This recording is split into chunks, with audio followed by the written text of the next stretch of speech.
Good afternoon, ladies and gentlemen, and welcome to No Static Radio, where we don't bring the static, but we sure enough bring the noise. You are listening to the right side. I am your host, Jeff Doggett, coming to you on the greatest station in the nation from the greatest location in the nation. Want to give a shout out to everybody listening and watching us all the way from Kennebunkport, Maine to Key West, Florida, from Staten Island, New York to Stockton, California, and all the points in between. For those of you that are listening to us around the world, good morning, good afternoon, or good evening, whichever greeting best suits the time zone that you are in. Before we get started, just a couple of show announcements here. First of all, I get a lot of questions about, Jeff, what is that theme song that you use every week on your show? I really like that.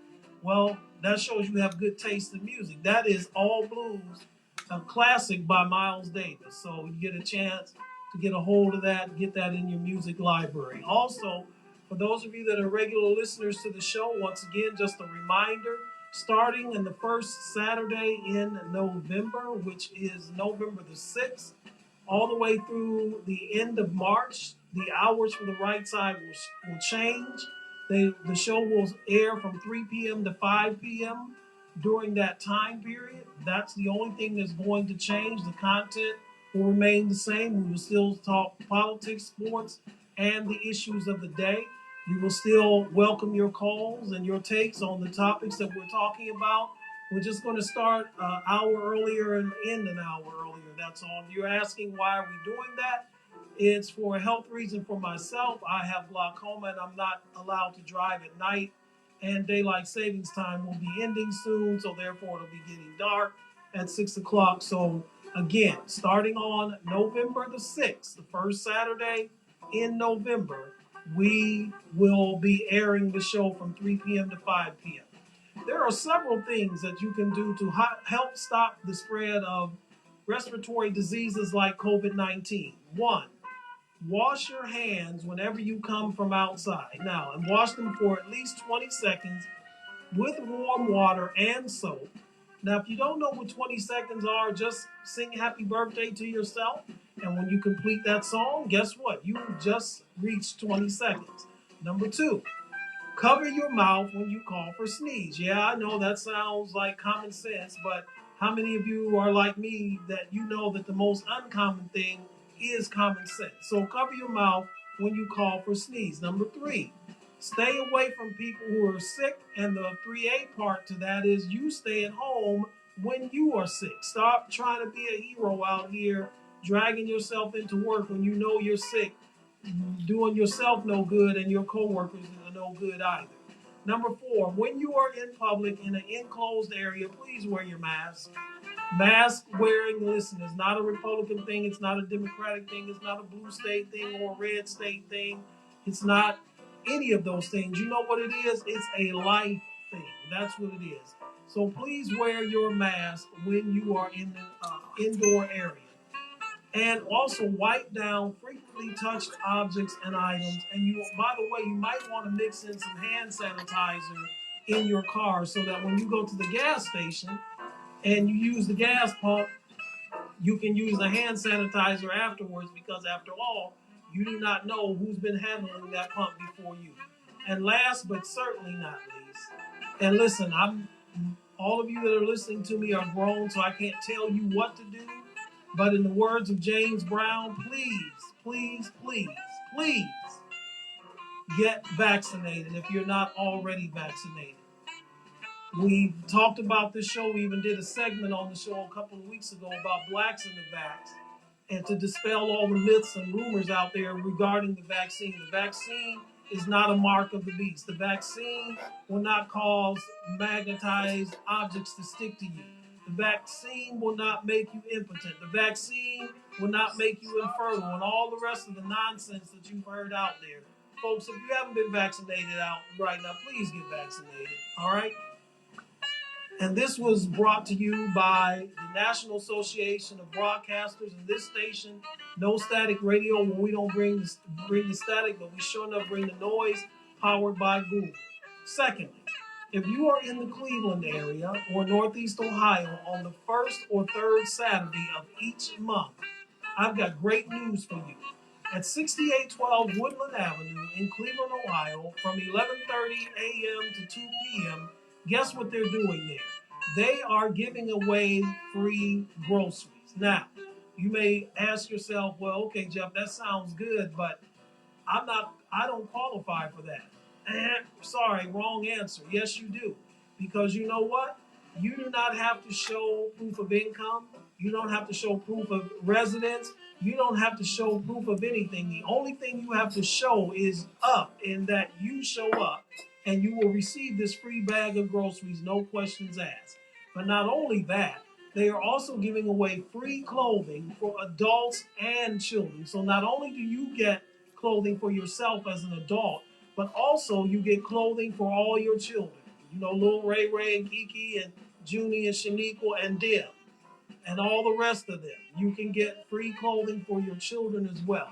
Now, it would be great if they stopped there, but guess what? There's one other added treat to this, and that is that not only do you get the free bag of groceries, not only do you get the free clothing for both adults and children, but you get a free hot lunch that's cooked there at the church. And listen, these are church folks, so and I may be stereotyping it here, but I know that the food's got to be good. So you can't beat that with a hockey stick. Free groceries, free clothing, and a free home cooked hot meal. And again, this is every first and third Saturday in Cleveland, Ohio at 6812 Woodland Avenue.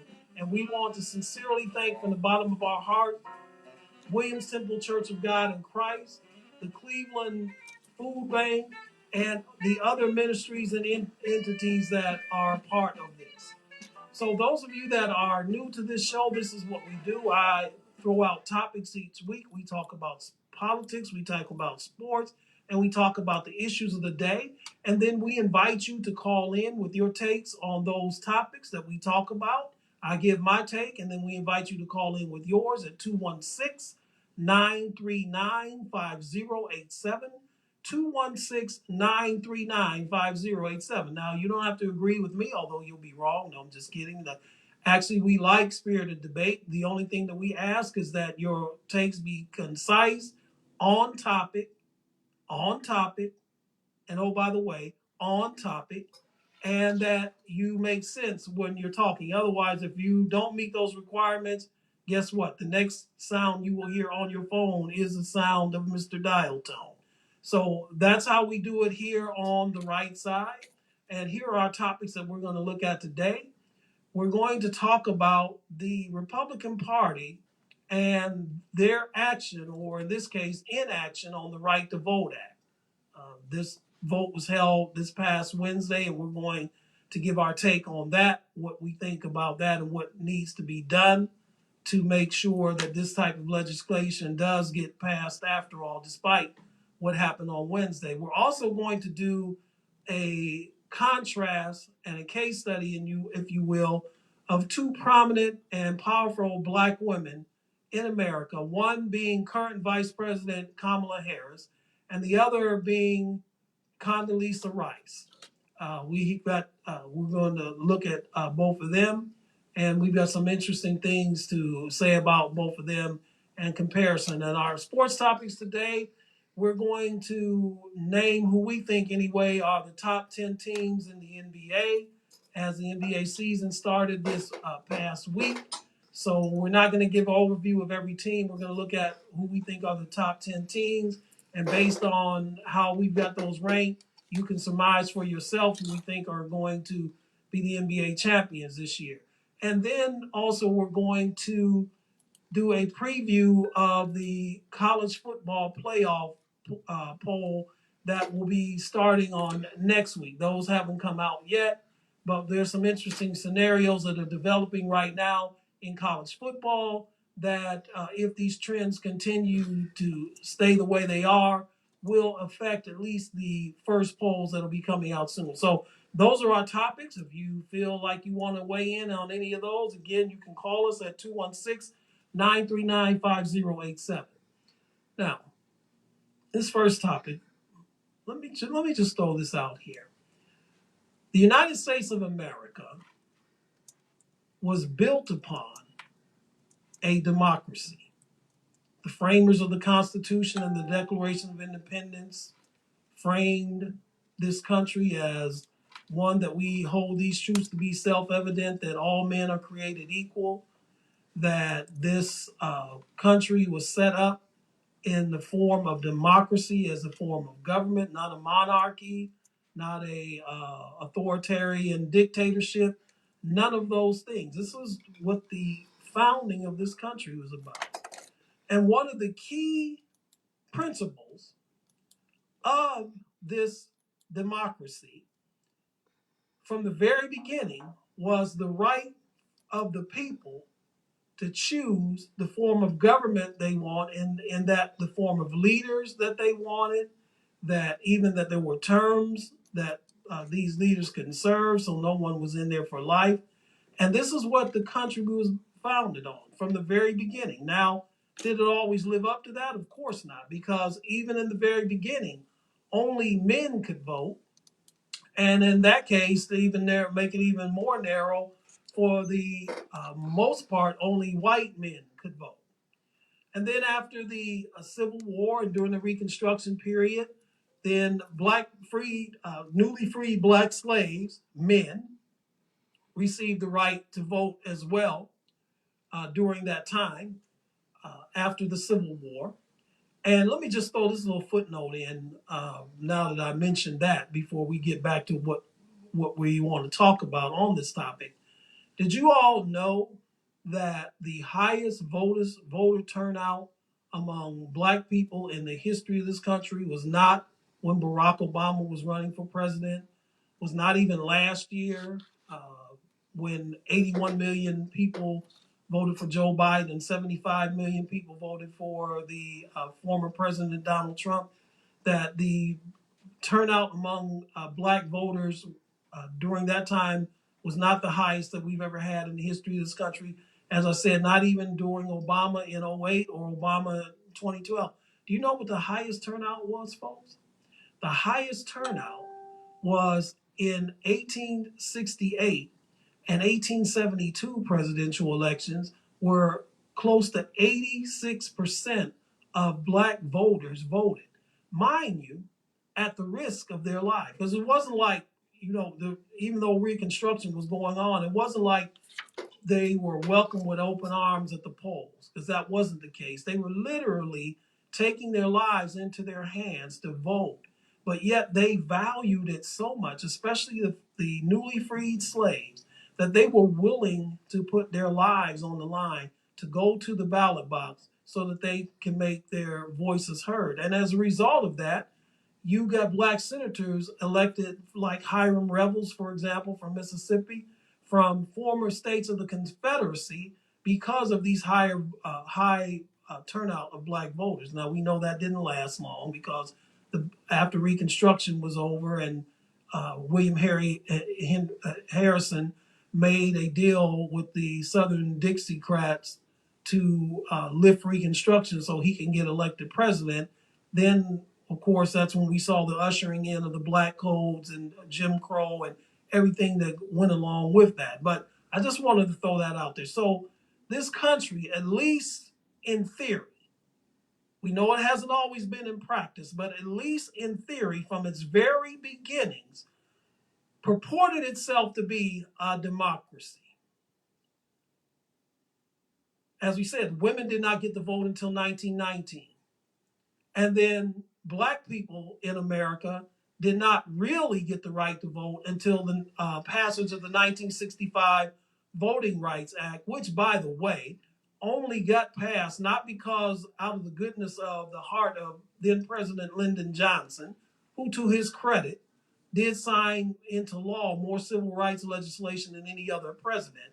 But the reason that Johnson did this, again, was not so much out of the goodness of his heart, but that the pressure was put upon him by the civil rights movement, by especially the march from Selma, Alabama to Montgomery, Alabama in 1965. If you remember the first part of that march, which took place on Sunday, March 7th, and they called that Bloody Sunday, when a group of civil rights marchers led by Reverend Hosea Williams and also by John Lewis were brutally beaten by the local Selma police and also the Alabama state troopers there at the foot of the Edmund Pettus Bridge, which, by the way, Edmund Pettus was a Confederate general and part of the Ku Klux Klan. But that's a different topic for a different time. Just want to give you all the facts here. And of course, we know a second march was attempted, and finally, the third march was complete and ended on the steps of the state capitol in Montgomery. And as a result of that, the Voting Rights Act was voted into law. So I give you all of this background because what has happened, especially in the last few years, is that much of the Voting Rights Act of 1965 has been gutted. We are now looking around the country where we have seen 16 states in this country enact voter suppression laws.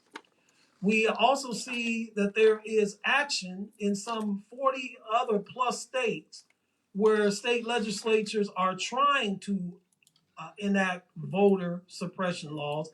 Listen, folks, even in states that Donald Trump won, for example, the state of Texas comes to mind, a traditionally red state that Donald Trump won in the last presidential election, are now entertaining debate and legislation that's basically going to enact voter suppression laws, which will primarily affect people of color, blacks and Latino people in the largest counties in Texas, which are outside of Houston and Dallas and in the San Antonio area.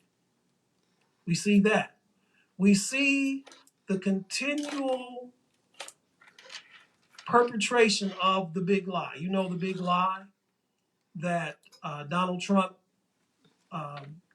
did not lose the presidential election last year, that it was stolen from him, and this is why these voter suppression laws are being enacted. This is why we're seeing attorney generals in states across this country either running or being elected to or being appointed to these offices in various states because these are pro-Trump people. For example, the race for attorney general in the state of Arizona comes to mind, where there's a pro-Trump candidate there, and you ask, well, what's so important about that, Jeff?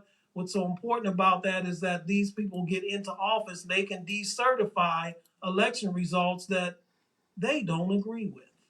Mind you, the nation was founded upon the people having the voice of the type of government that they wanted to have based on those who they elected. So, we come to the Right to Vote Act. Now, this legislation was before the Senate. And on this past Wednesday, a vote was taken, and they needed 60 votes. Mind you, listen. Are you all listening?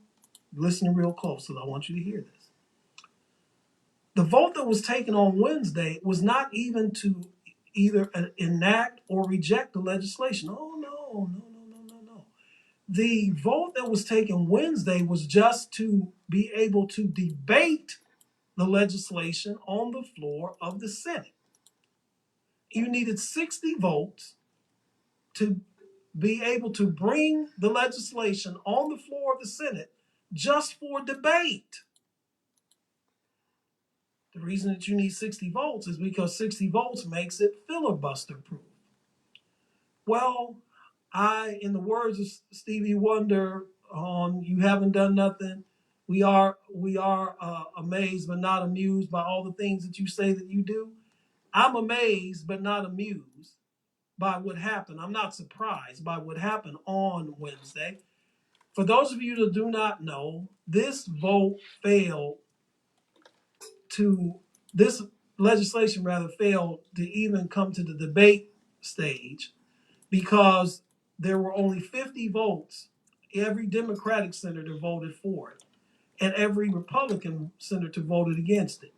And what's curious about this, folks, is that you heard Senator Joe Manchin, the so-called Democratic senator from West Virginia, who basically talked about wanting to get some type of bipartisan legislation that his Republican colleagues would be in favor of, so it wouldn't look like this was all just the Democrats.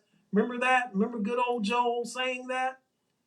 And there's nothing in this legislation that's radical. It's talking about making election day a national holiday so that people that were working could be off to vote. It talked about leaving open polls on Sunday for souls to the polls. Things like, we're not talking about radically changing the electoral process in this country, folks.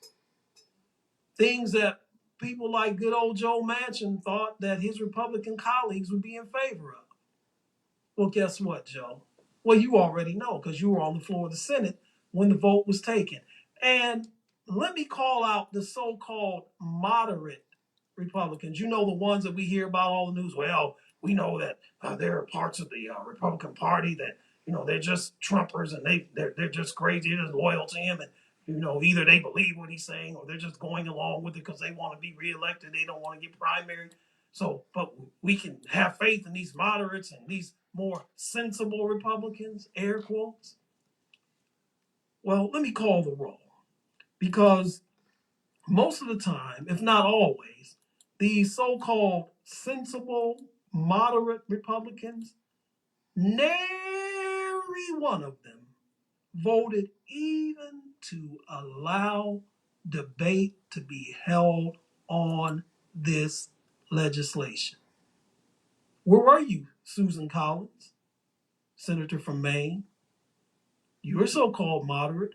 Where were you, Ben Sasse, senator from Nebraska? You're one of these so-called moderates. Where were you, Lisa Murkowski, senator from Alaska? You're one of these so-called moderates. Welcome to the Right Side, caller. State your name and where you're calling from. This is Big Al in D.C. How you doing today? Now, hello, hey Al, how are you? Hold on for 1 second. I'm calling some folks out here. Where were you, Mitt Romney, so-called moderate? Sensible, so-called sensible Republican senator from Utah.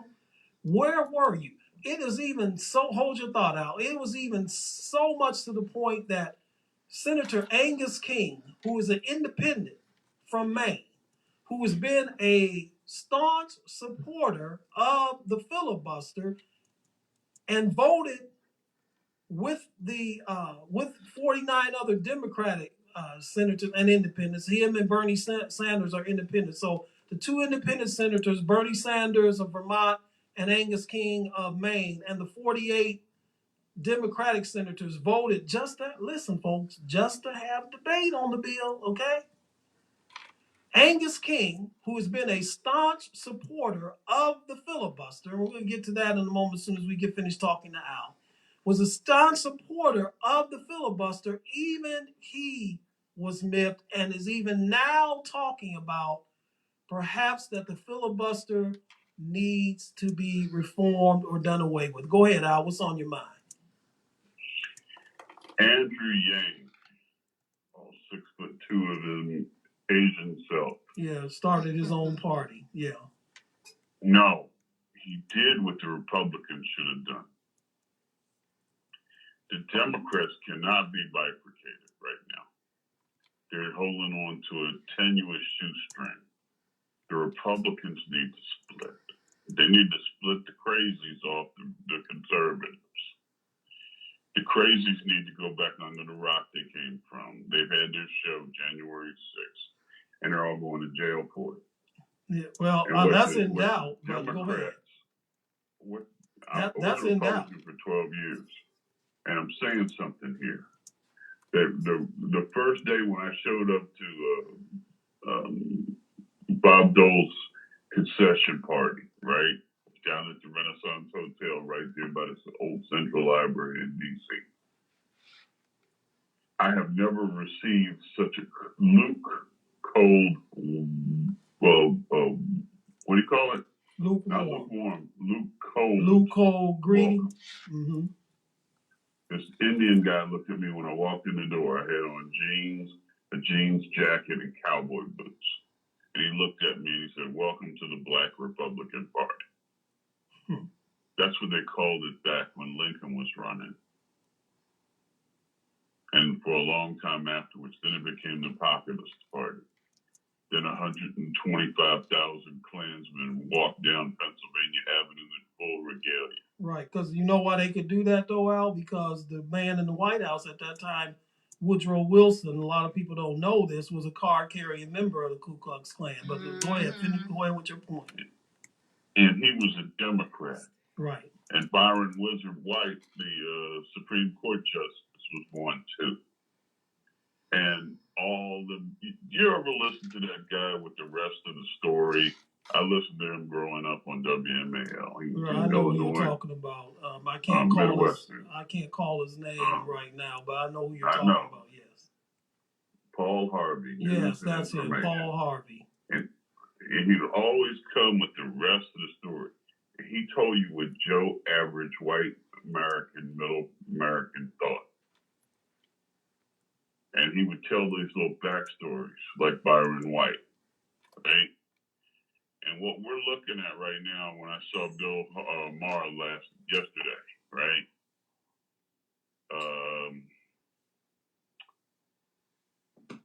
The Democrats, they need to circle their wagons. Well, let me just interject. Let me just interject there. I think prosecute to the fullest extent of the law. I think the criminal element. I think for the most part they have. Capitol grounds on January 6th. I'm sorry, what were you saying? No, I said I think for the most part they have circled the wagons. There's only two senators, Manchin of West Virginia and Sinema of Arizona, who are outside of the circle, so to speak. And I'm going to speak on them in during this broadcast. For the most part, they have, but I'm sorry, I don't share the optimism that you do about these insurrectionists, these traitors that went to. They need to bring her over into the fold because she is the only Republican with any guts. Well, her and Kinzinger is also on that subcommittee that subpoenaed Steve Bannon this week. But here's my thing. I wish that I could be as optimistic as you are about what's going to happen to these people that are being prosecuted, because I'm seeing the evidence of it now. They're getting light sentences.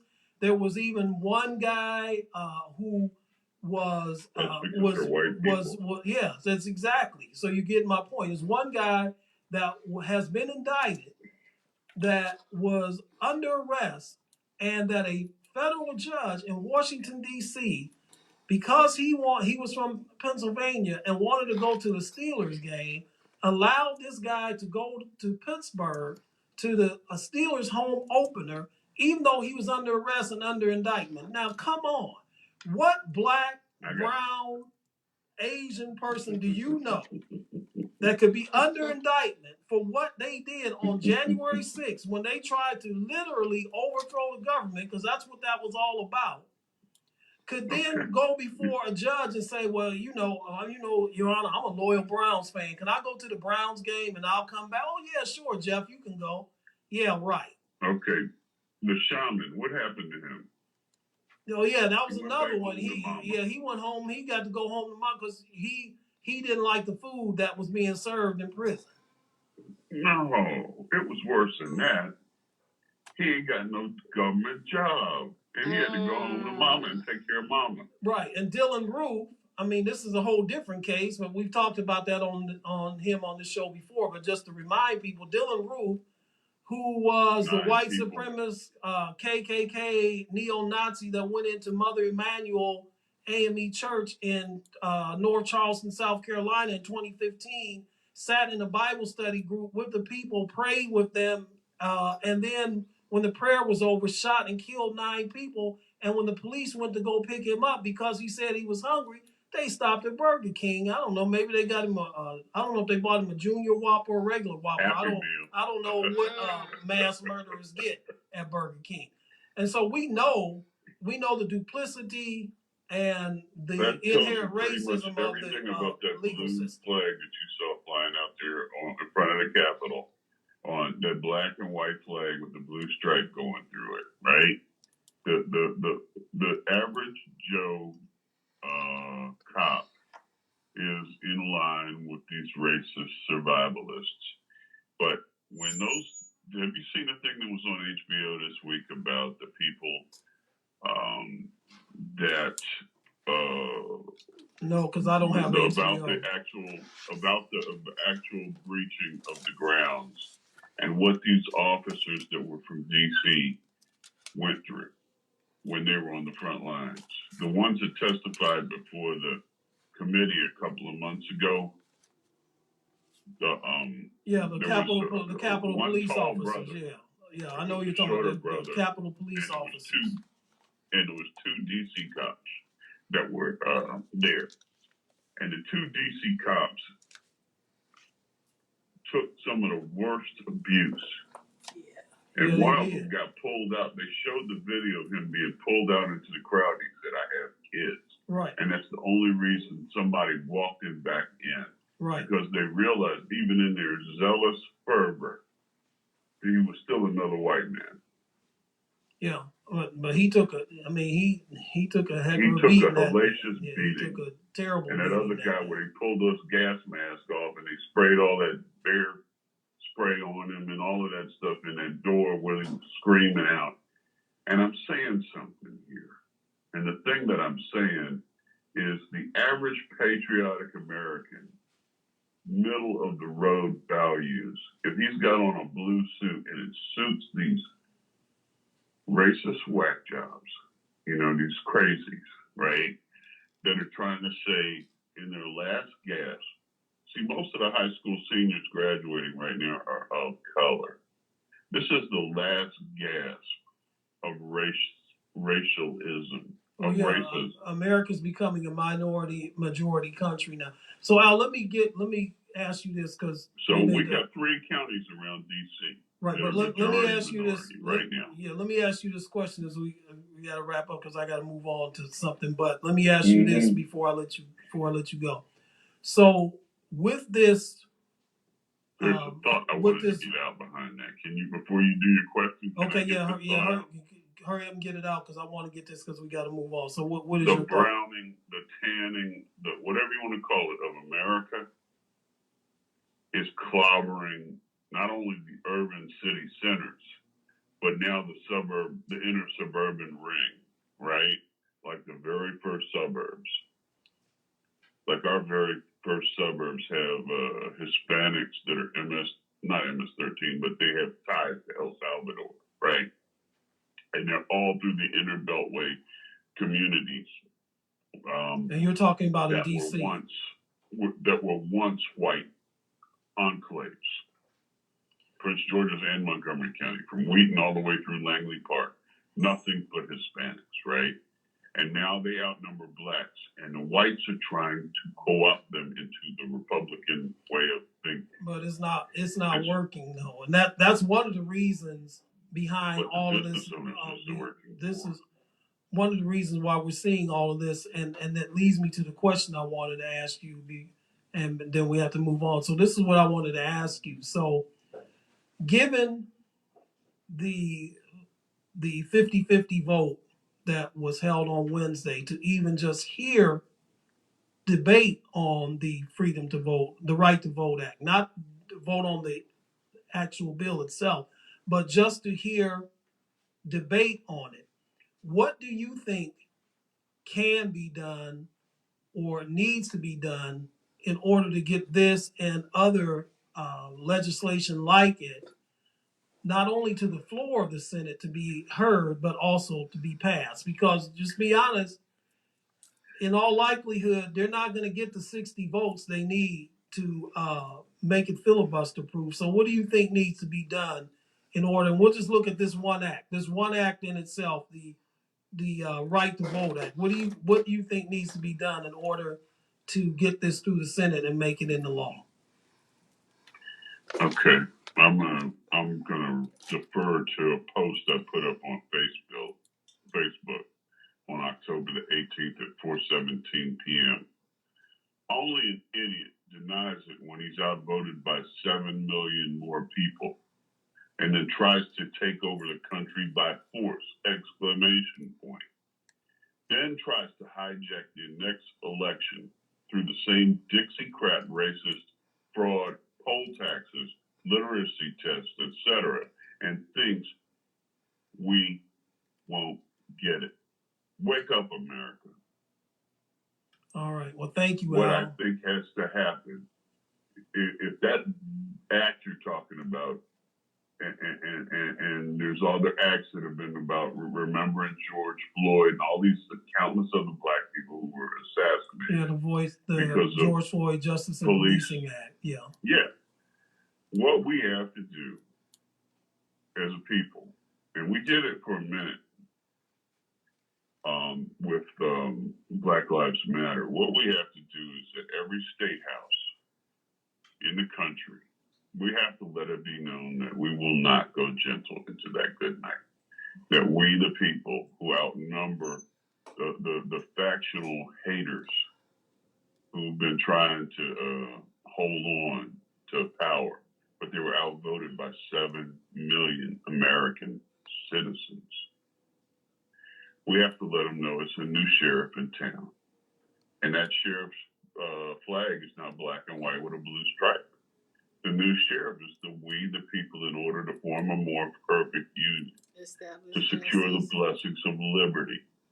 You know, the people that are descendants of, Thomas Jefferson's slaves were free, but he was so broke, they kept them in bondage, right? We, the people, have to stand up and say, look, we're not going for this okey doke no more. We're not falling for it. We're the reality of we, the people, that is. And what we have to do is in every urban metropolis, in every state house in this country, we have to say, no, your time has passed, racist America. All right. It's time for an inclusive America. And that doesn't mean, like when Chappelle came out with what he said about gays, right? Yeah. It doesn't mean we want to tolerate everything that's ungodly. We're Christians. Everybody knows black people vote Christians.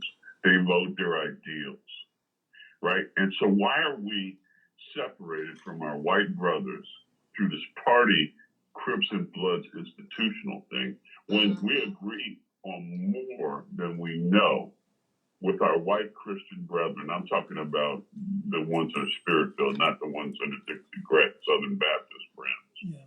Well, we've got to get them separated from, we've got to get the Christian evangelical right divorced from the Southern Baptist. Yeah, well, good luck, because they're playing to racial fears. But thank you, Al. Thank you for your call, as always, and continue to call and continue to listen to us. We got to come together as one progressive thinking, unified, conservative acting front and say it's time for a Christian Democratic Republican Party.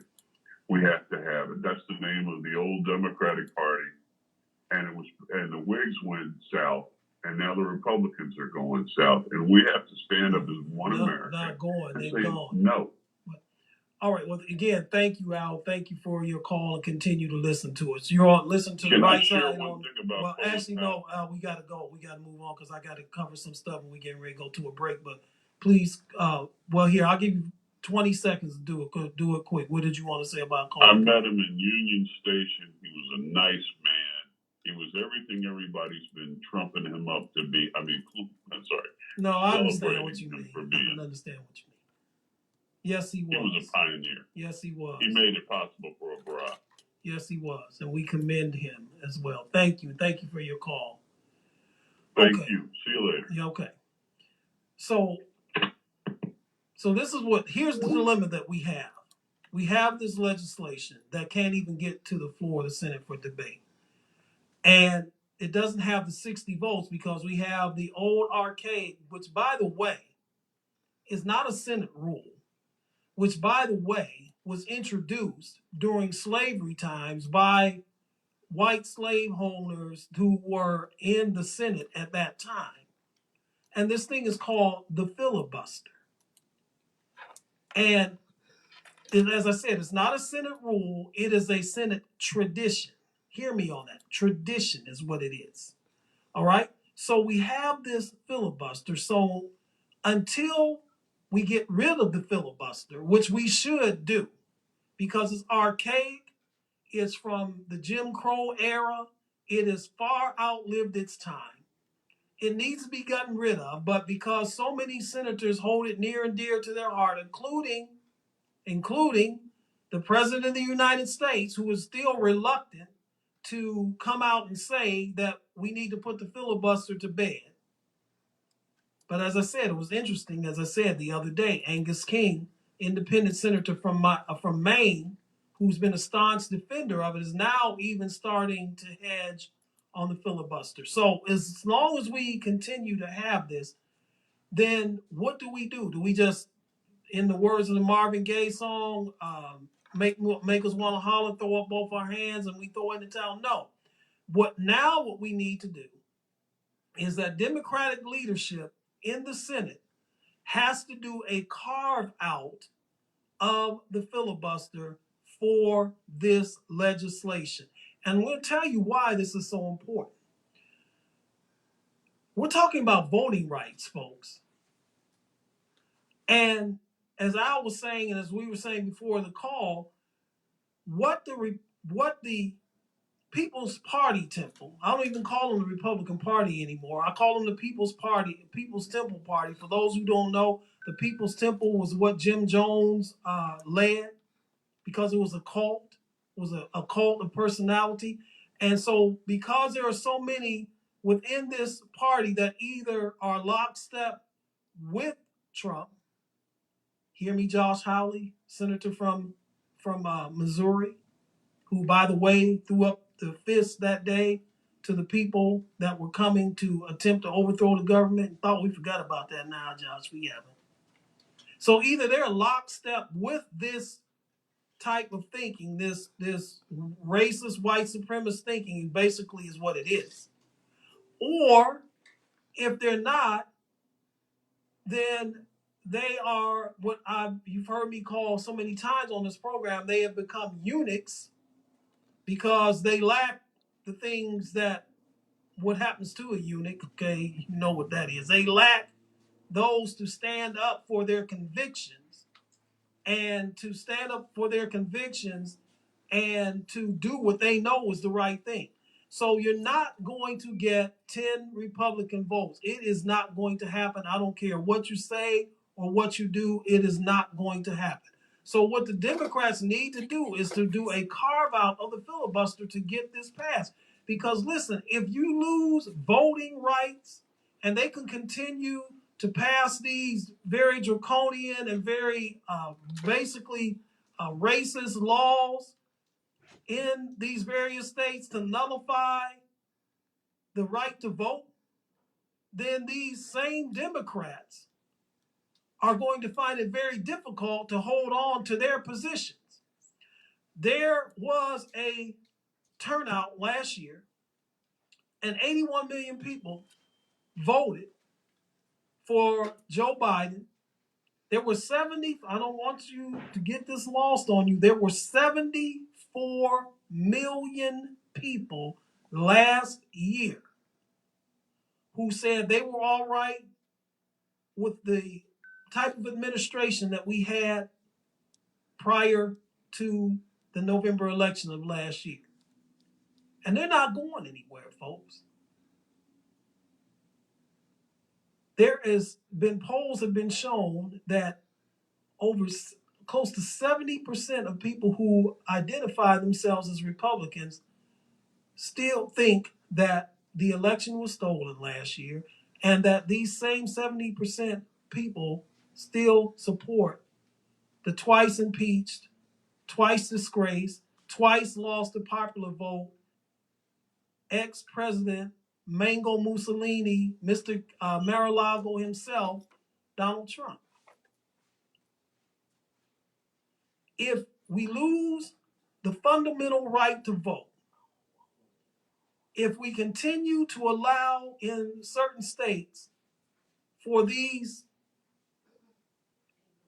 attorney generals that will nullify election results, that will throw out election results from places that they don't like, and guess where you think those votes are going to be thrown out from?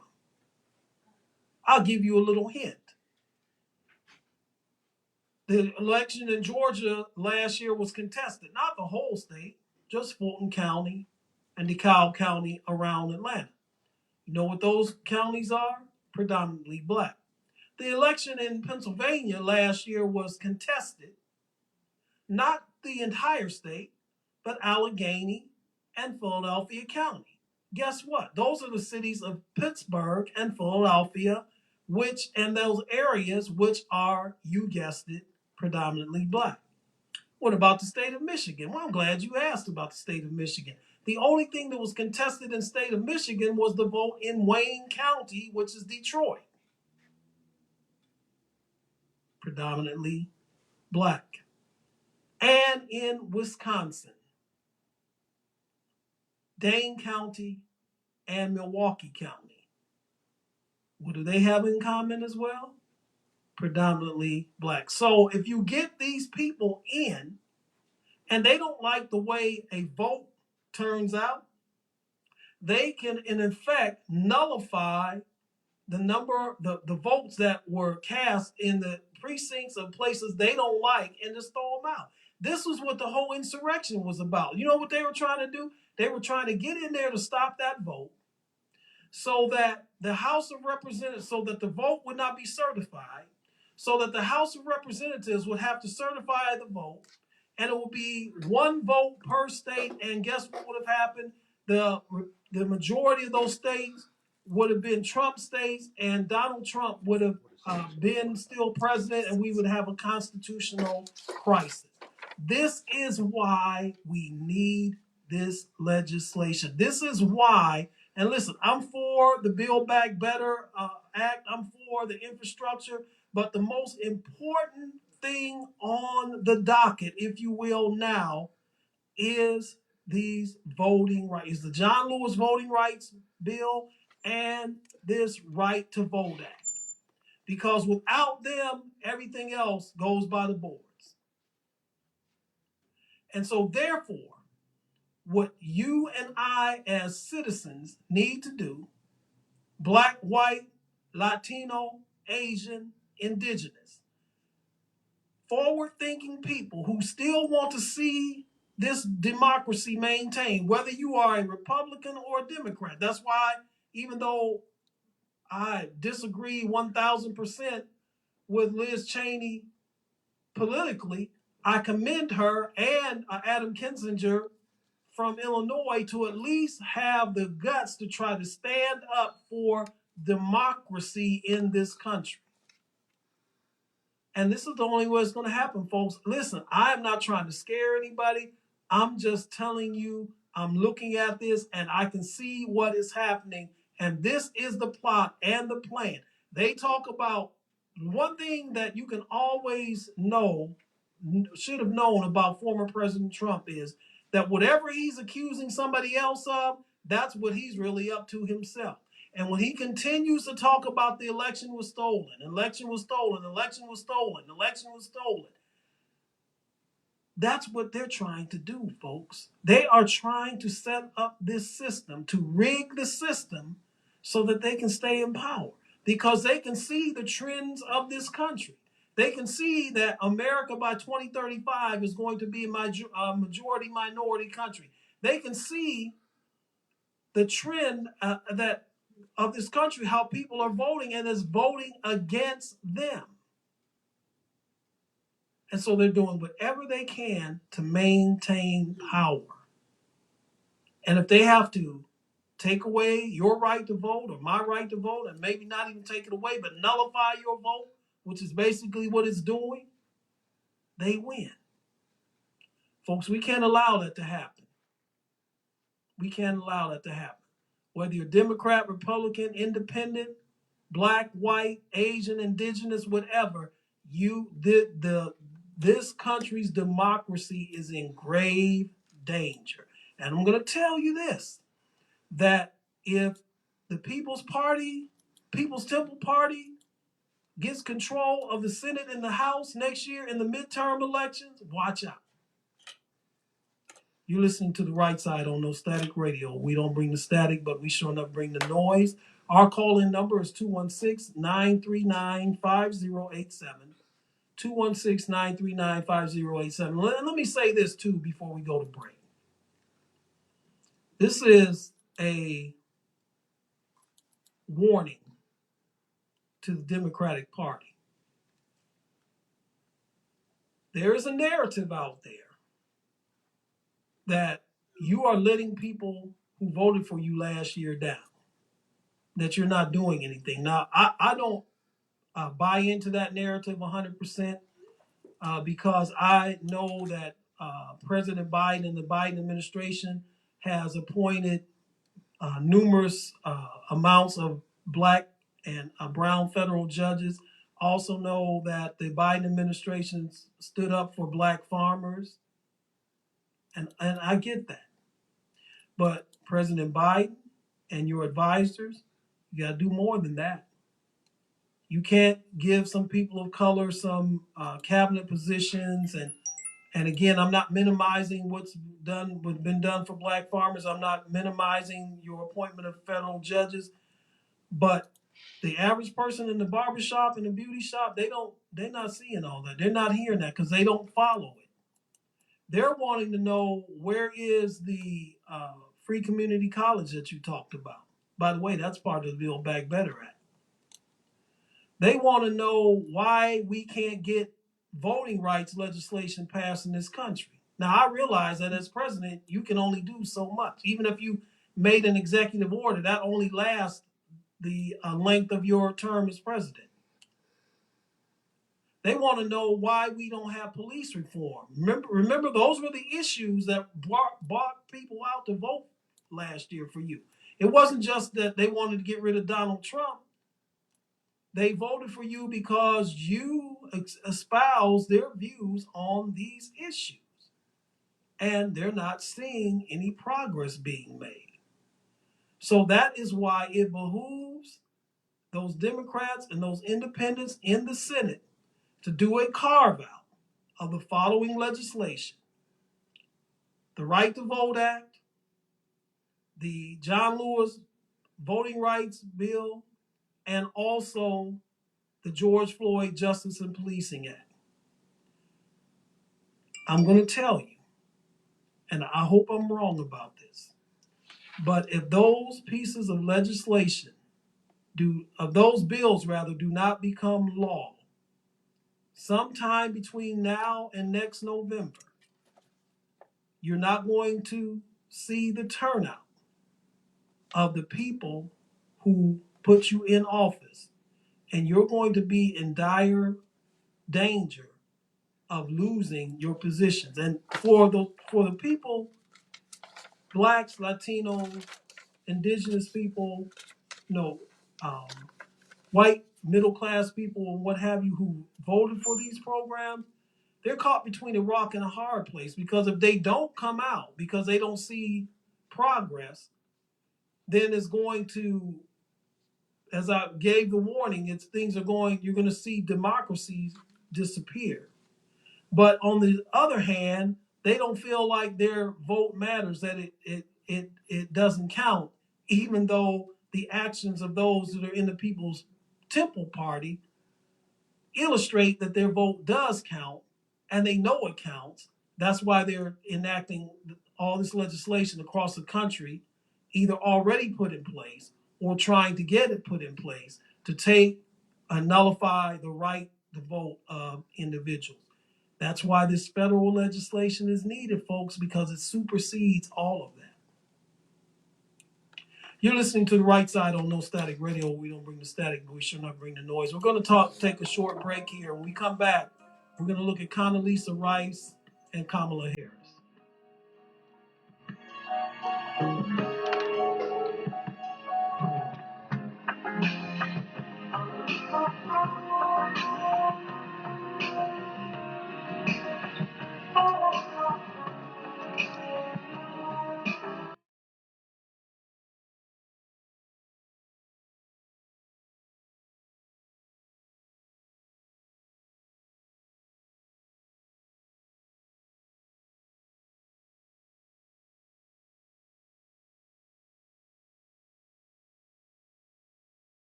The views that you heard here expressed on this program are mine. They do not necessarily reflect the views of this station or the management or its sponsors. And let me just say this too as well. I just want to make sure that you all that are listening to me understand exactly where this program is coming from. I am a pro right person. This is why I call this show The Right Side. I'm not pro black, pro white, pro anything but the truth.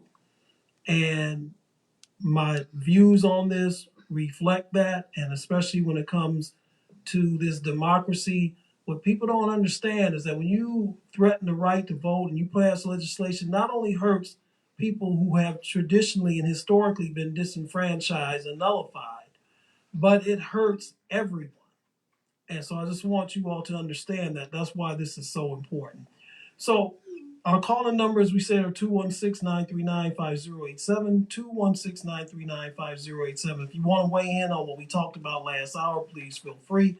Or if you want to talk about weigh in on some of the topics that we're going to look at this hour, you can feel free to call on that too. I want to do a comparison and contrast of two very powerful and prominent black women here in American society, and that is no Freudian slip, present Vice President Kamala Harris and former Secretary of State Condoleezza Rice. And I want to talk about the Vice President first. There is a narrative going around, especially within the black community, that Kamala Harris is being set up to fail by the Biden administration and by the U.S. government.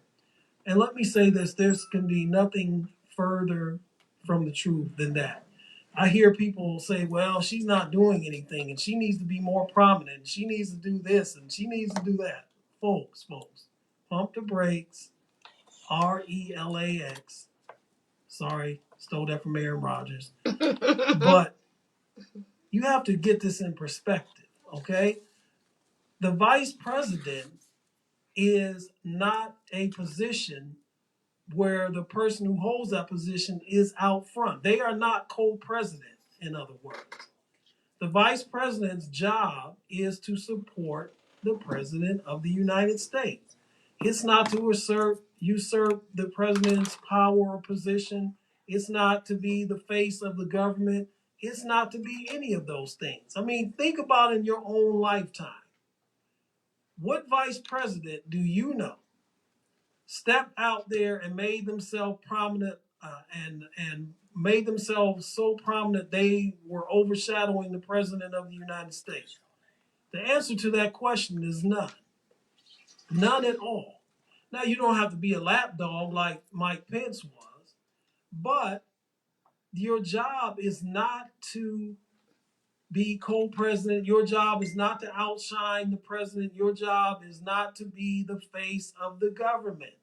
Your job is to be supportive of the president. Your job is to execute the duties of your office as the president instructs you and gives you tasks and assignments to do. That's what you're to do. There's no one trying to set her up to fail. There's no one trying to minimize her or marginalize her or any of those kinds of things. That's not her job, folks. And let me just make it get even more raw about it. Let's say that Kamala Harris start doing some of the things that some of you all out there want her to do, to be more prominent, to step up and take a higher profile position and all of that. Now, come on, you know, and I know what is going to be the very first thing that's said about her in certain media types and certain narratives in very social and economic groups. Here's another angry, assertive black woman trying to push her way into a place that she doesn't belong, which I've never bought that narrative anyway. But you know that's what's going to be said. You know that. And black women in high profile positions anyway have to walk a fine line as it is. They shouldn't have to. Let me reiterate that. They shouldn't have to. But given the racism and the sexism that is a part of this country, is as American as apple pie and baseball, there's a certain line that a black woman in a position rather of power and authority has to walk anyway, because she can't look to be too aggressive. Remember what they used to say about Michelle Obama, which was untrue, and yet that narrative was out there. And so it makes me scratch my head, and I wonder, and primarily, like I said, there's only black folks out here saying this. What do you want her to do? What do you think? Should she give a State of the Union address? No, that's not going to happen. Only the president does that. Should she be out there on the forefront creating policy? No, that's what the president is supposed to do. Now, she can be out there, articulating that policy. That's really what the job of the vice president is to do, is to support and articulate the policy of the president. She can carry out the duties that she's assigned to do. When she was sent down to the southern border, that was one of the things. Well, they just sent her down there to set her up to fail, because they know that she's not going to be able to do anything about that situation down there. And they just sent her. Folks, time out on the field. Why would Joe Biden, who was the vice president for 8 years and knows what it takes to hold that office and to execute that office, why would he purposely send her someplace that she's going to fail, or to set her up to fail? Well, that's because he knows she's going to run for president in 2024. She may run against him. No, she's not. She's not going to run against. She's the vice president. Do you really think that a sitting vice president is going to oppose the president that she serves under in the 2024 presidential election? The only way that would happen is that she would resign her position as vice president. I don't see that happening anytime soon. I mean, let's leave some common sense here, folks. Well, he's just trying to make her look bad because he know he ain't gonna run in 2024 and he don't want her to win. First of all, I don't agree with that. I think Joe Biden is going to run again in 2024. I never thought that he was in this just to be a one-term president, number one. And number two, let's say he was entertaining the thought that he wasn't going to run in 2024. He selected her for a reason. He could have selected numerous other people to hold that position. So don't you think that when he selected her, and if it was his thought process that he was only going to be a one-term president. And again, I'm not saying that's what he's thinking, because I believe he's going to run again in 2024, but I'm going to buy your argument. So he selects her as his running mate, right?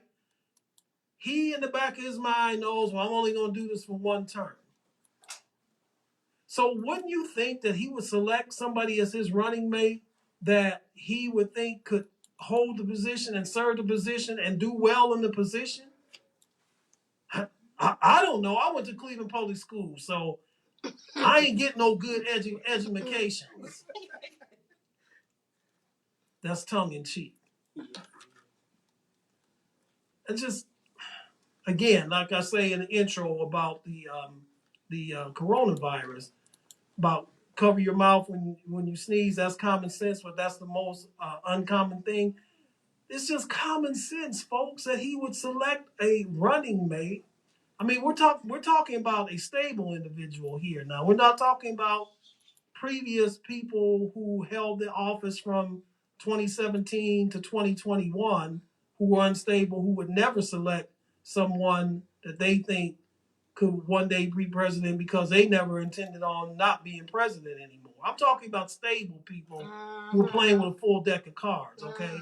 Stable people who the elevator goes all the way to the top floor and all the lights are on in the house, okay?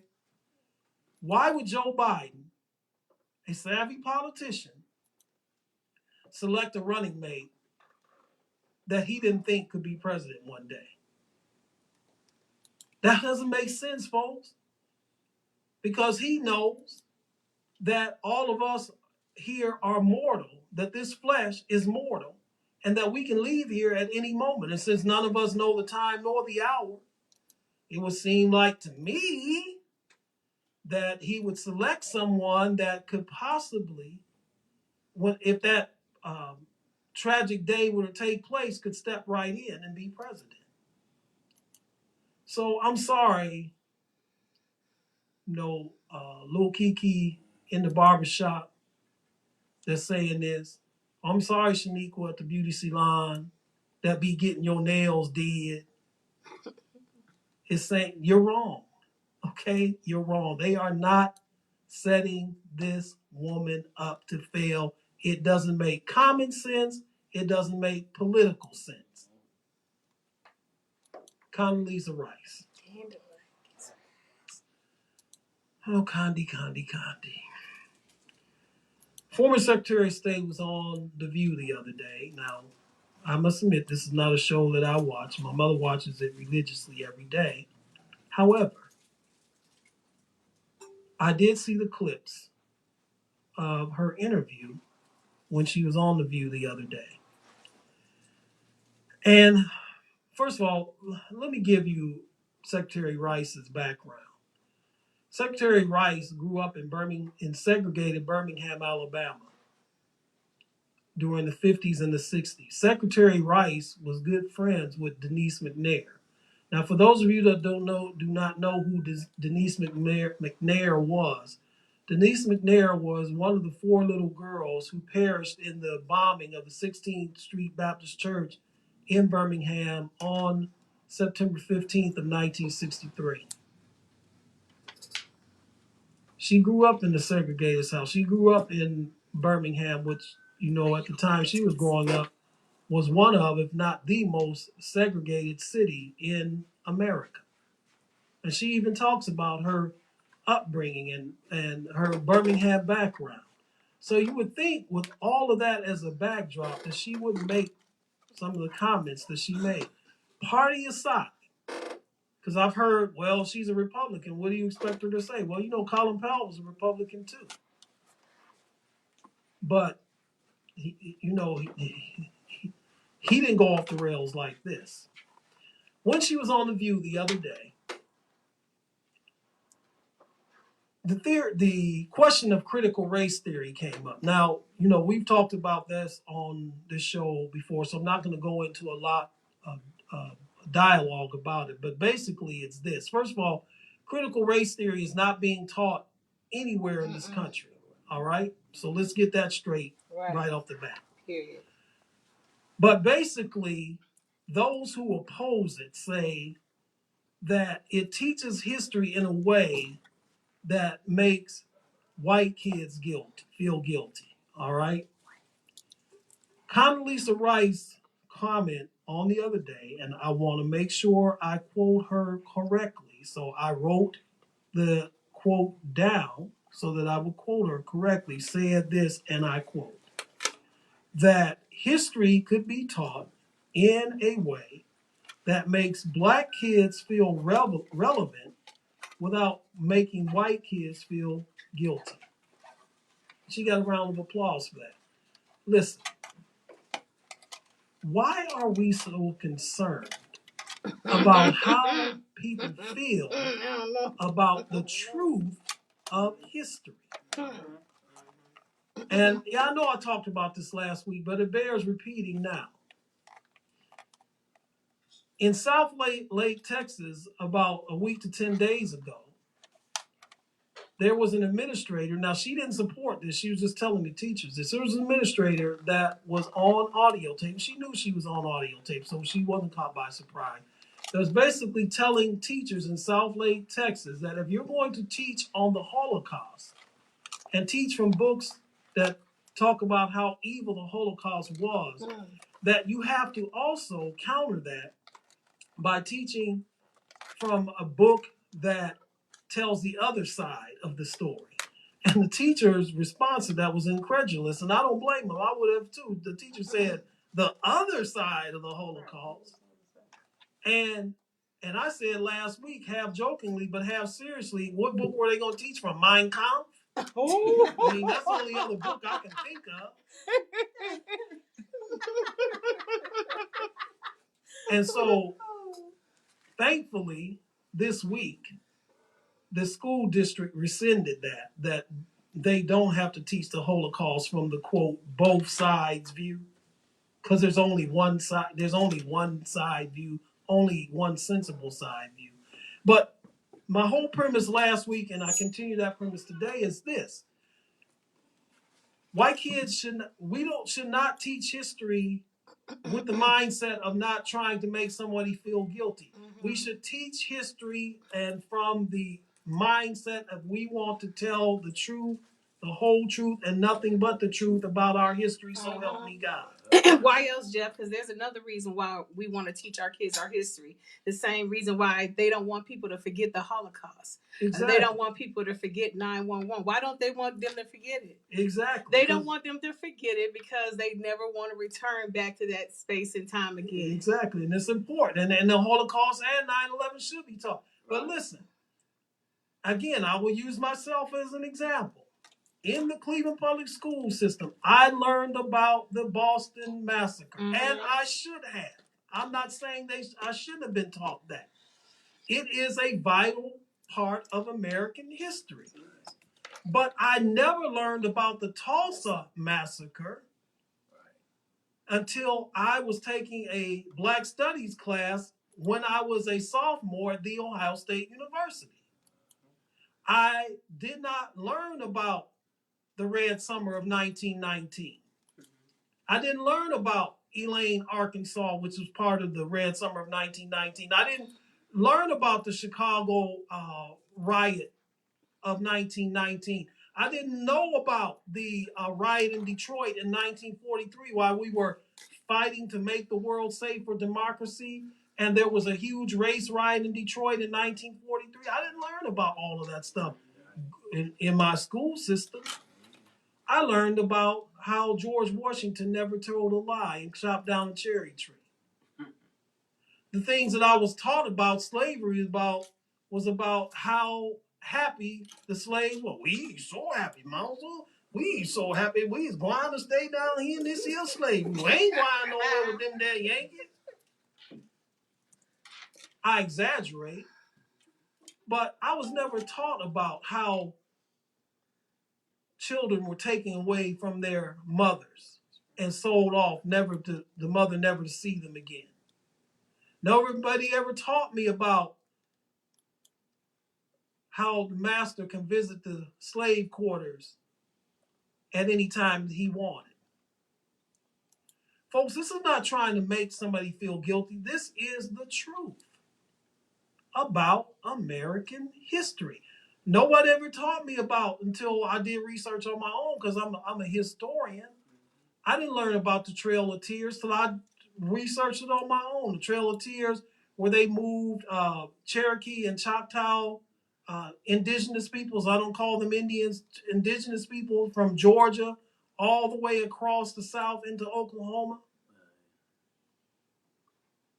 I didn't learn about until I did research on my own about how the settlers gave the indigenous people blankets in North and South Dakota to keep them warm, not realizing that they purposely infected those blankets with measles, smallpox. This is the truth of American history, folks. And it's not to make anyone feel guilty. It is to get a whole perspective, a whole picture, if you will, of the history of this country. And so I'm sorry, Secretary Rice, I disagree with you. It's not about trying to make white kids feel guilty. Nobody asked those Jewish kids until last week when this school district in Texas rescinded, and no one asked those Jewish kids how they felt about possibly having to hear the so-called other side of the Holocaust. Right, I'm offended.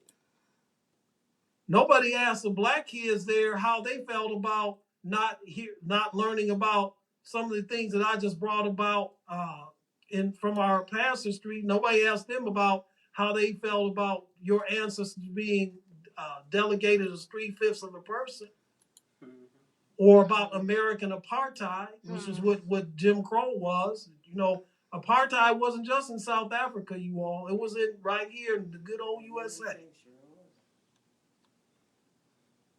Nobody asked those kids, well, gee, how you feel about maybe some of your ancestors might have been lynched because they didn't tip their hat to somebody when they were walking down the street. Nobody asked those kids their feel. Nobody asked Asian kids about how they felt in San Francisco when people from China, when signs were put up in restaurants that we don't serve any dogs, cat, or Chinese people. How do you think they feel? Nobody asked them about their feelings about them not being taught about their history, you know, the full part of their history in this country. How do you think descendants of those who were put in internment camps here in the U.S. During World War II, the descendants of those Japanese Americans who were put in the internment camps during World War II, how come no one's concerned about how their descendants might feel about this not being taught? Again, I have to say this because I don't want to. I'm not promoting any type of racialism at all. I'm just saying tell the truth. Teach the whole aspect of American history.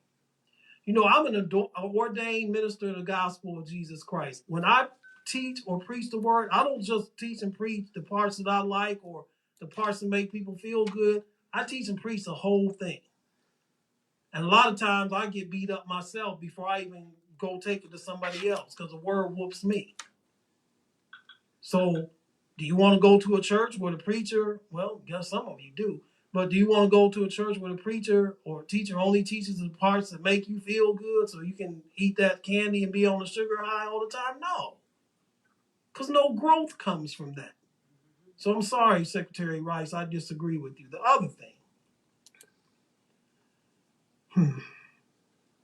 they asked her about the insurrection on January the 6th.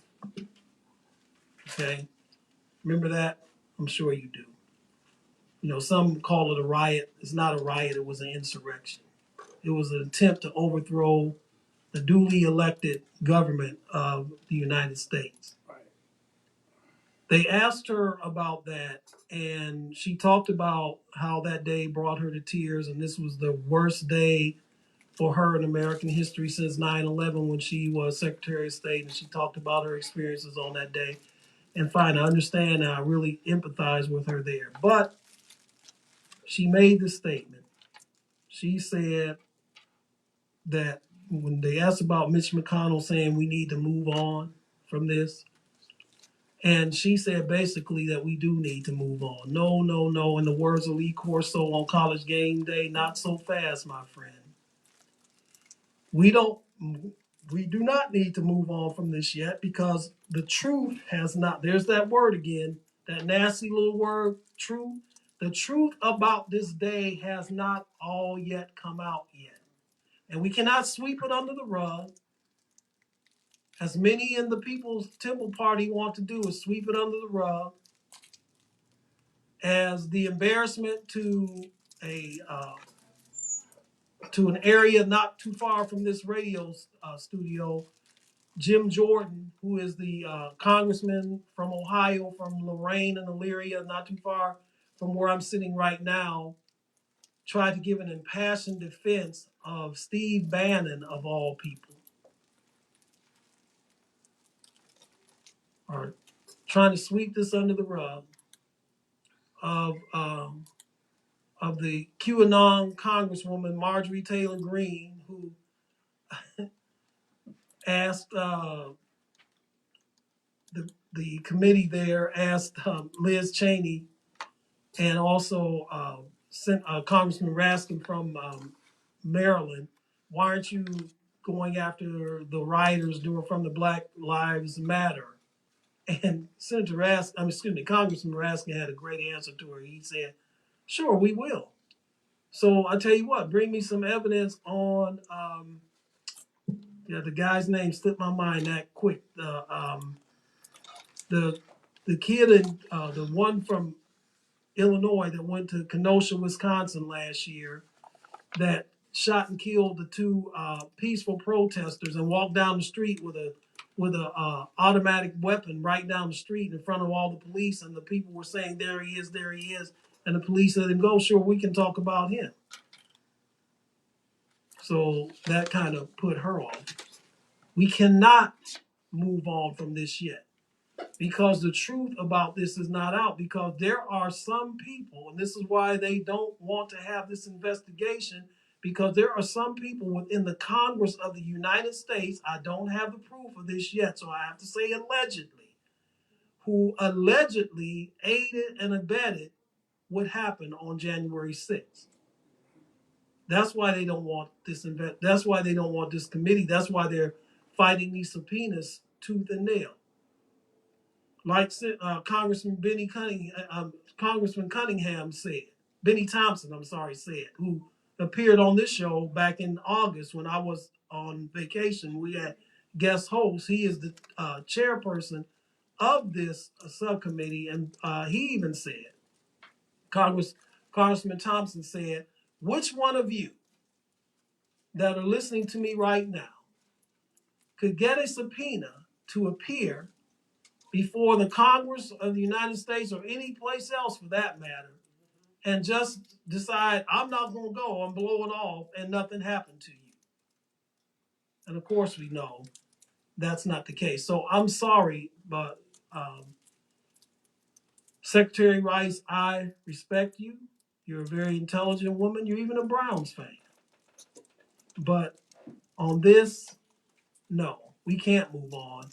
And even though you said in that interview you have no desire to go back to Washington, D.C. for any reason at all, and that, those who are, quote, older in leadership need to move on and make room for the younger, you sound an awful lot like a candidate for either the presidential nomination of your party in 2024 or perhaps a vice presidential. I don't know. Maybe I'm reading too much into it.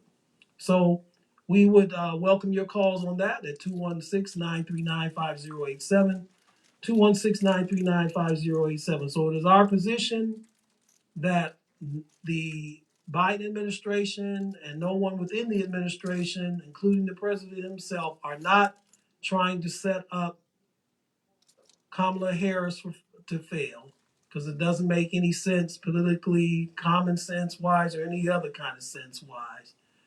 And also, we respect Secretary Rice, but we disagree with her on her views regarding critical race theory, and also on her views that the nation needs to move on from January 6th. Interesting, too, because not that I'm equating January 6th with 9/11, but they were both attacks on our government. They were both attacks on our way of life. They were both seminal moments within the history of this country. And yet I remember that there was a 9/11 commission set up, and there was no opposition on either side, Democrat, Republican, or independent, to the 9/11 commission, nor should there have been. My question to those who are opposed to this congressional committee investigating the January 6th insurrection, what are you opposed to? Those who are refusing subpoenas, what do you got to hide? If you believe your cause is so just and that everything you did was right, what do you got to hide? You should feel very honored and pleased to come forward and testify before the Congress and state your position, because an innocent person has nothing to hide.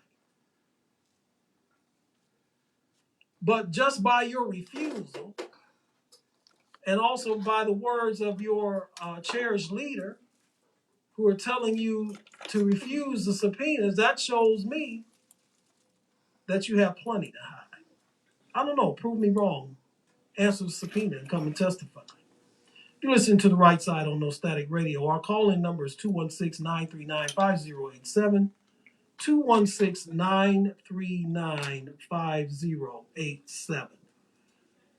So we had a couple heavy topics here, and I want to move to the candy shop or the candy store of life, if you will. As I said, we do talk politics and sports and the issues of the day on this show. We've been heavily political and heavily issues of the day.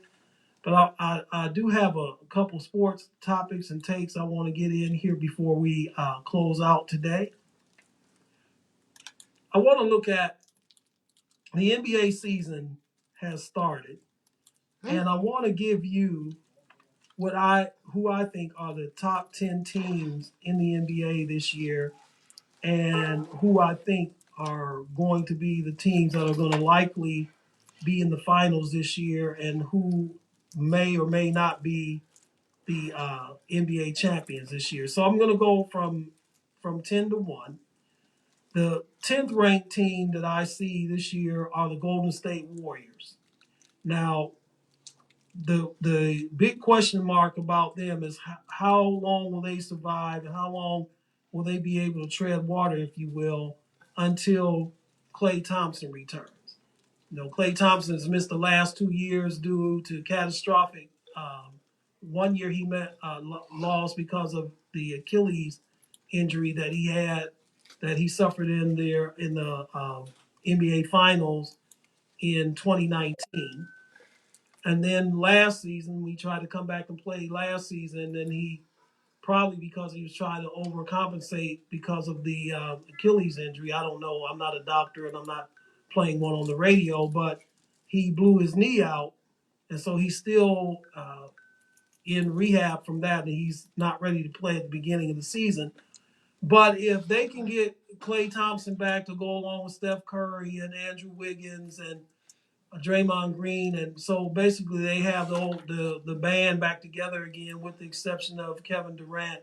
I think that the Warriors will make the playoffs. Obviously, I mean, all you have to do is have a heartbeat and a pulse. It seems like to make the playoffs in the NBA. So making the playoffs is not really the big deal, but I do think they can make some noise in the Western Conference and can have a deep run if all the chips fall into place and they can maintain health. The number 9 team I have rated are the Miami Heat, with their star players, of course, being Jimmy Butler, Tyler Herro, and also Bam Adebayo. But I don't think that's enough, really, even in the East, to make a deep run in the playoffs. I'm not going to say that their appearance in the NBA Finals 2 years ago was a fluke, but it just makes me wonder if everyone wasn't in the bubble and in quarantine, and those quarantine playoffs, would they have been the Eastern Conference champion? I don't know. The number 18 I see ranked are the defending Western Conference champions who went to Game 6 in the finals last year, and that's the Phoenix Suns.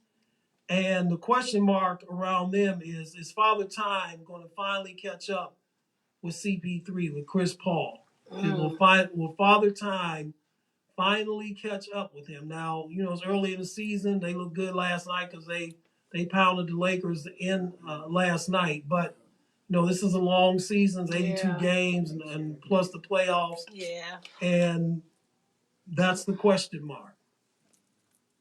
If he can still be productive, then they can possibly get to the Western Conference Finals this year. But I'm not so confident that he is going to be as productive as he has been, and I think that Father Time is going to start to catch up with Chris Paul. But we'll see that. So we play out the season.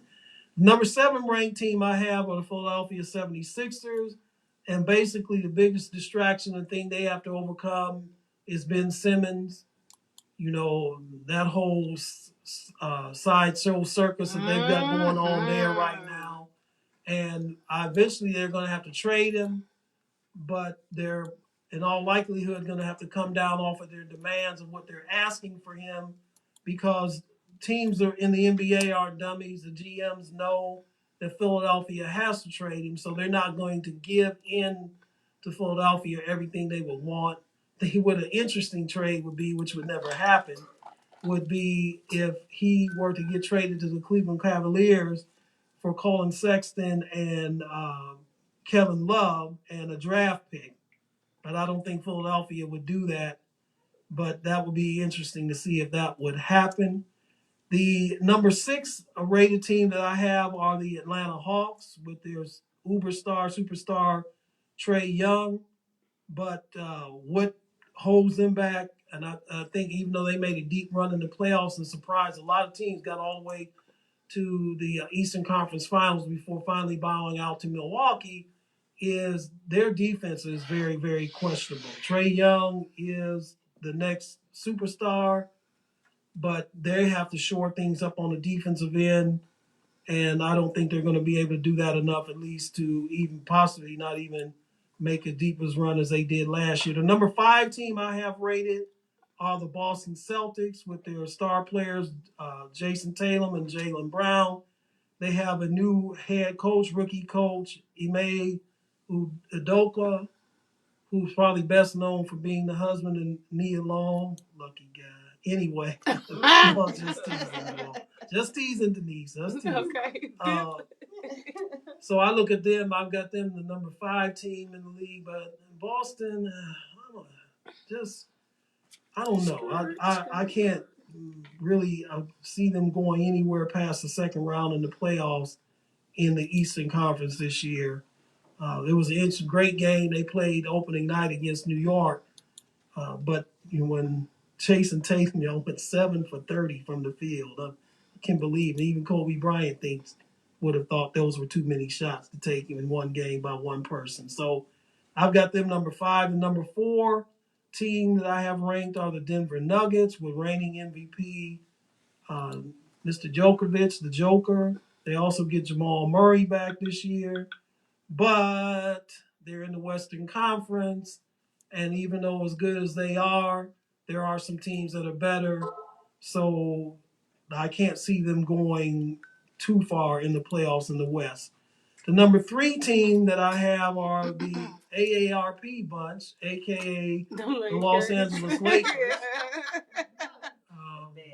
I think they have their bad holes. I think they get AARP and they qualify for Medicare and Medicaid. I mean, you look at that team, they got Dwight Howard, they got Trevor Ariza, they've got Carmelo Anthony, they've got LeBron. I mean, and I'm probably leaving some other old guys off of there. That'd have been a great Jared team. Dudley, Rondo. Yeah.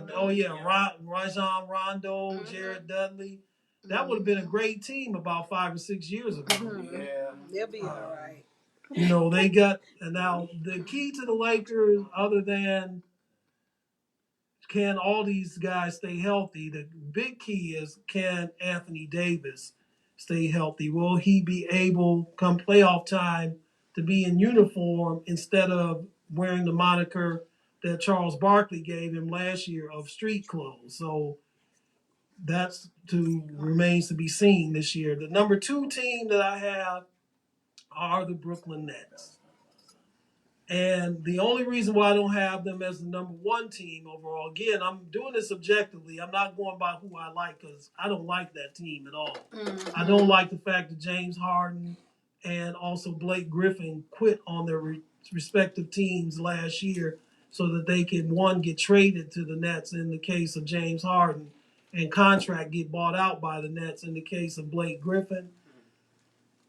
But the thing that's keeping the Nets from being the number 1 team and really, I believe, keeping the Nets from going to the finals and winning it all this year is the fact that their guard, number 11, who we talked about on the show last week, and that's one Kyrie Irving, cannot play this year. And the Nets management is not allowing him to play this year because the city of New York has a mandate that if you work in a public building in New York City, and last time I checked, Brooklyn was in New York City, you have to be vaccinated.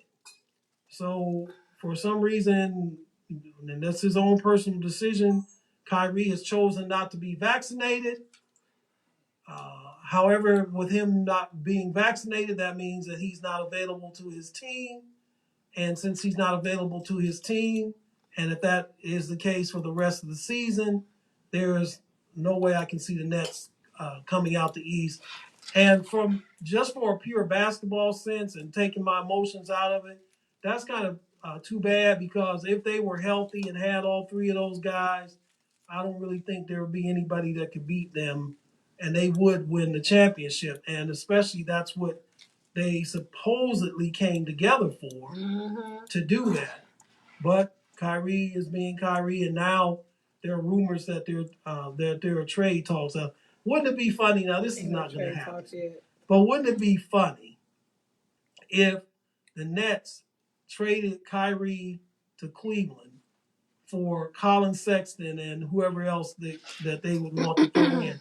The irony in that is that the draft pick that Cleveland used to draft Colin Sexton was the pick that they got from New Jersey when they made the three-way deal to trade Kyrie to Boston. So that would be the irony in it. But that's not going to happen.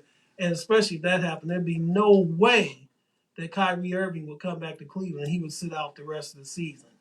And so the number one team that I have are the world champion defending Milwaukee Bucks, who got stronger over the summer, who are getting players back. Now, they did lose P.J. Tucker, but I think that championship run experience has only made them stronger. They got arguably the best two-way player in the league right now, and in Giannis, the Greek freak. They've got the pieces, parts around him, and they've got the experience, and they still have the hunger. And this is a hedge bet because, as I said, if Brooklyn gets Kyrie back at any time early enough in the season for him to play his way into shape and for them to gel, then remember that in last year's playoffs, Brooklyn was a Kevin Durant toenail away from beating Milwaukee rather, and advancing into the playoff further on in the playoffs, and in all likelihood would have won the title last year. But Kevin Durant's foot was in front of the 3-point line, so that shot that he hit at the end of the game only tied the game in Game 7, and then Milwaukee won it in overtime. So those who I see as the top 10 picks for here locally as a Cavs fan, and I'm hoping that the Cavs will be watchable this year and that they can win 35 games, which would give them a 35-47 record. But their issue is threefold. One, they turn the ball over too much. That has got to stop. Number two, they've got to find a wing defender at the 3 because Lauri Markkanen, sorry, he ain't it. He can't defend a chair. So, and the number 3 is that they've got to get better defense from out front. What? Colin Sexton and Darius Garland cannot continuously just be a turnstile to the hoop for opposing guards, which really puts stress on your inner defense. Now, Jared Allen and I think Mobley, and by the season's end, I think Evan Mobley is going to be the best player on the Cavs. I like what I've seen from him in the first 2 games in the preseason. And they're really good defenders, but, until they shore that defense up and stop turning the ball over, my goodness, I wonder if they're trying to put Pepperidge Farm out of business with all the turnovers. We got a number 4 problem. What's that? Kevin Love. Like, he's a distraction. Well, yeah, well, you're stuck with him because you can't trade him. Don't nobody want to buy out that and horrendous they're contract. Buy out the contract, yeah. So it is what it is. So that's what we see. So we'll see how that goes. Okay, so we're near the end of our show, so I will save the college football preview, playoff preview for another show. But I want to end as we end each week with our hero and our zero of the week. Now, our heroes of the week before have been from all walks of life, from politics, from last week was from journalism. The 2 winners of the Nobel Peace Prize were our heroes of the week last week. just from first responders that have been our past here. So let's run the gauntlet. This week, though, our hero of the week is D'Ernest Johnson, the running back of the Cleveland Browns. And why is he the hero? Jeff, you just saying that because you're a Browns fan. No, that's not why I'm saying. That too. I'm looking at his story. I am a Browns fan, but that's not why I'm saying it. I'm giving him the hero of the week this week because of his story. And it's an inspiration, I believe, to young people everywhere to never give up on your dream. Because D'Ernest Johnson played at the University of South Florida, was undrafted by the NFL, played in the AAF, the American Association of Football. When that league folded, he was working on a Maui boat. And he continued to strive for his dream, never gave up, worked hard. And this past Thursday, when the Browns starting running backs Kareem Hunt and Nick Chubb were out, in his first start in the NFL, he rushed for 146 yards, caught 2 passes that totaled 40 plus yards, and scored a touchdown. His very first touchdown as a professional, as an NFL player. And what also made him stand out was his humility, because he said, this was my very first start. I got 146 yards and scored a touchdown in my first game. That's nobody but God that allowed me to do that. And then even more so showed his humility and how he's overwhelmed when he found out that he was tweeted by LeBron James. So D'Ernest, for your stick-to-itiveness, for your hard work, for your never give up attitude and your perseverance, you are our hero of the week this week. Kudos to you. Our zero of the week. Our zero of the week is none other than Congressman Jim Jordan from Ohio, who gave an impassioned defense on the floor of the Congress on behalf of Steve Bannon as to why Steve Bannon should not have to answer to the subpoena that he was subpoenaed by the Congress to appear as a witness in the investigation as to what happened on January 6th. How you can defend a man, well, I know how you can defend a man who took part in the planning of this insurrection, who has refused to appear, said he's not going to appear for the subpoena, and that as a result can be and should be jailed for this. And yet you're going to stand up and give an impassioned plea like he's some type of political prisoner or freedom fighter. Just showed your true colors, Mr. Jordan. But of course, you're not fooling any of us, because we all knew what you were always, all the time. So Jim Jordan, congressman from Ohio, who represents a district that's not too far from where I'm sitting right now, you are our zero of the week. Yes, boo, big boo.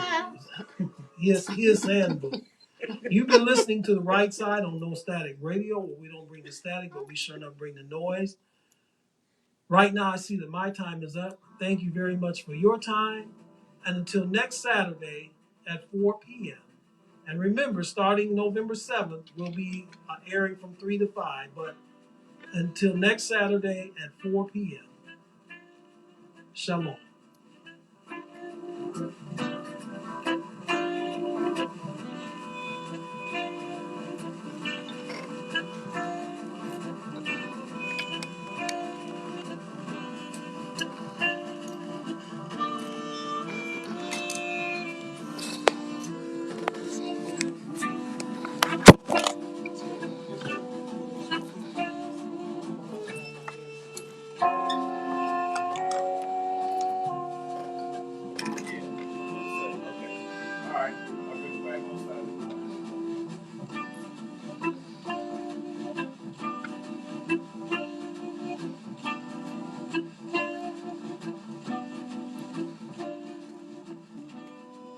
We'd like to thank you for listening to The Right Side with host Jeff Doggan on the station where we don't bring the static, but we show no bring the noise on staticradio.net.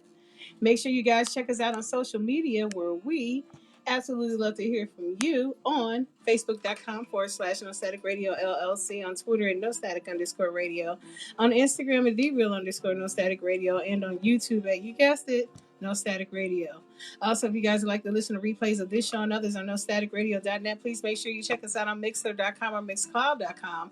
Just type in No Static Radio in the toolbar for replays of this show and others, and for continuous streaming, no rebuffering, no refreshing the page. Just sit back, relax, and wait for your next show to pop up. Check us out on TuneIn.com as well. Same thing, No Static Radio on the toolbar, all one word.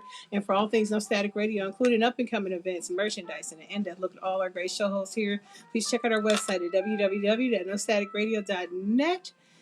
And we want to thank you guys for listening and watching in on this sensational Saturday. And you know what it is? We have more music for your eating and listening pleasure here on your Voice of the Revolution, NoStaticRadio.net, powered by Google, sponsored by the Cleveland Rugby League and Lamont Avenue Wine.